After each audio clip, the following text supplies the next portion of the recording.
Good morning. Tara mabilis ang basa na ating libro, guys. Magandang balita, Biblia. 21 December 2024. Nandito na tayo sa Aklat ng Gawa, chapter 21, ang pagpunta ni Pablo sa Jerusalem. Pasensya na kung bibilisan ko lang ng basa kasi ubos na naman oras ko.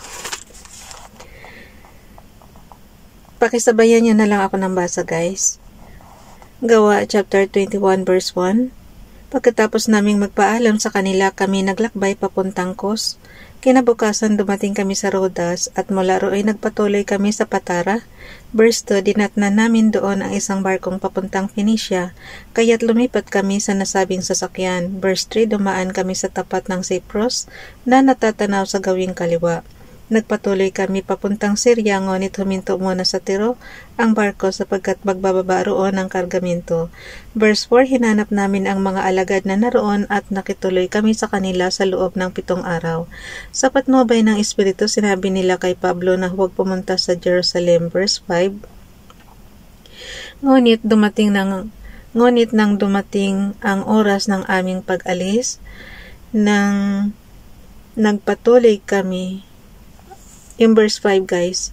Ngunit nang dumating ang oras ng aming pag-alis, nagpatuloy kami sa paglalakbay. Kami ay inihatid nilang lahat, kasama ang kanilang mga asawa at mga anak, hanggang sa labas ng lungsod. Pagdating sa tabing dagat, lumuhod kaming lahat at nanalangin. Verse 6, pagkatapos naming magpaalam, sumakay na kami sa barko at sila'y nagsiuwi na. Gawa, chapter 21, verse 7. Mula sa Tiro, nagpatuloy kami ng paglalakbay at nakarating kami sa Tolemaida. Nakipagkita kami sa mga kapatid at tumigil doon ng isang araw. Verse 8, kinabukasan tumuloy kami sa Caesarea sa bahay ng Ibanghilistang si Felipe, isa sa 7 lalaking hinirang noong una sa Jerusalem. Verse 9, siya may 4 na anak na dalaga na pawang mga propeta. Ang swerte naman ito.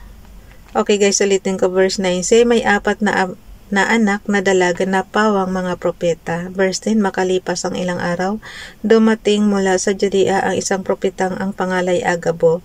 Verse 11, pinantahan niya kami, kinuha ang pamigkis ni Pablo at kinapos ang sariling paa at kamay.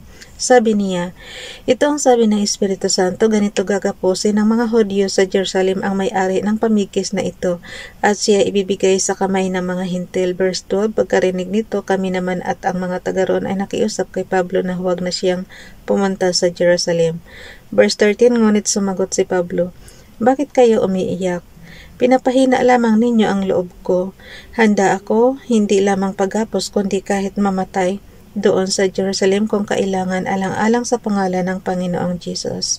Verse 14, tumigil na kami nang hindi namin siya mapigilan. Nasabi na lamang namin masunod ang kalooban ng Panginoon. Verse 15, makalipas ang ilang araw, gumaya kami at umalis papuntang Jerusalem. Verse 16, sumama sa amin ang ilan sa mga alagad na taga Caesarea at tinala nila kami sa bahay ni Mnason na taga Cyprus at doon kami nakituloy. Si Mnason ay matagal ng mananampalataya. Paano nyo bigkasin guys ang Mnason? Binasa ko lang siya as Mnason. Okay, si Mnason ay matagal ng mananampalataya. Ang pagdalaw ni Pablo kay Santiago. Gawa, chapter 21, verse 17, pagdating sa Jerusalem, malugod naman kaming tinanggap ng mga kapatid. Verse 18, kinabukasan kami ni na Pablo ay nakipagkita kay Santiago. Naroon din ang mga pinuno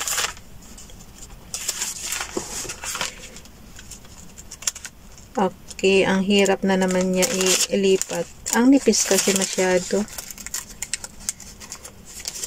Wala, ayaw talaga malipat guys. Nagmamadali pa naman ako. Okay.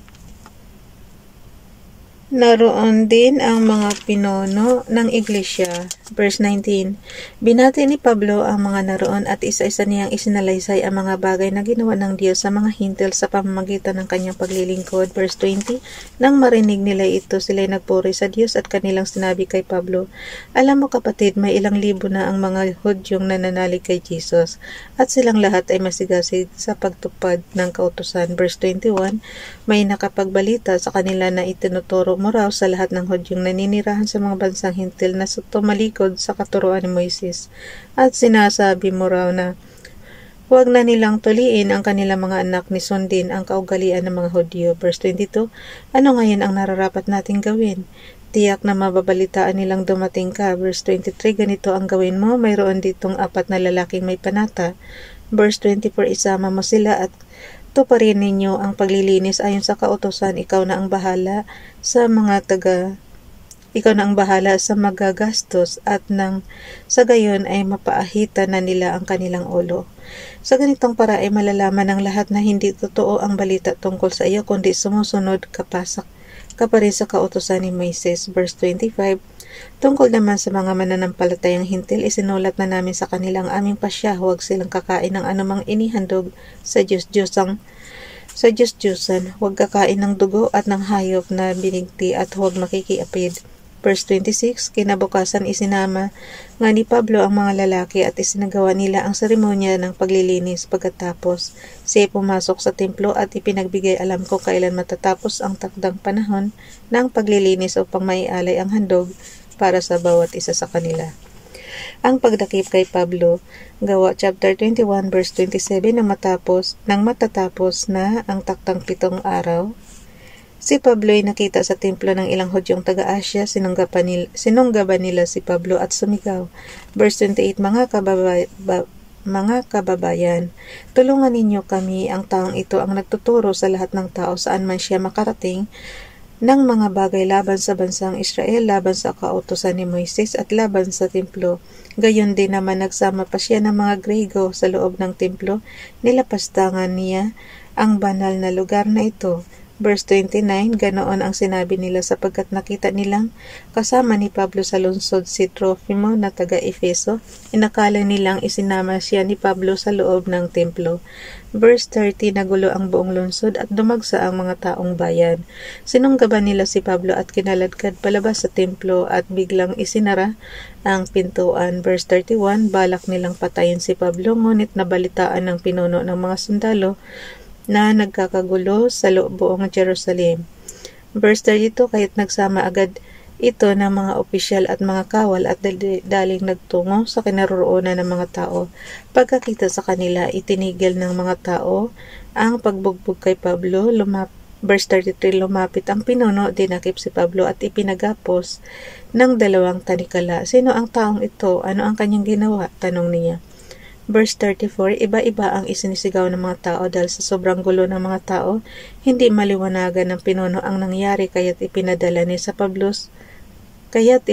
niya si Pablo sa himpilan.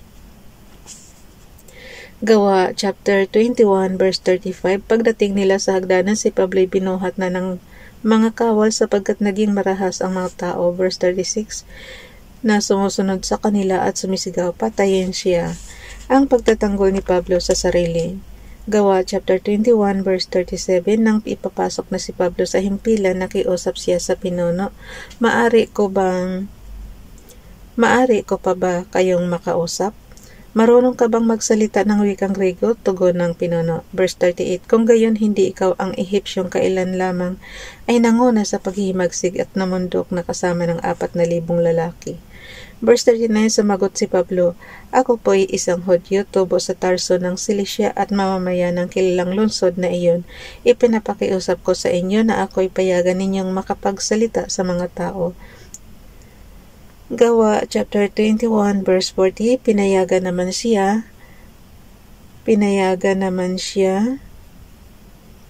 ng pinuno, kaya tumayo si Pablo sa baitang at suminyo sa mga tao, at nang sila'y tumahimik, nagsalita si Pablo sa wikang Hebreo. Bukas na itong chapter 22, guys. Bye everyone. God bless.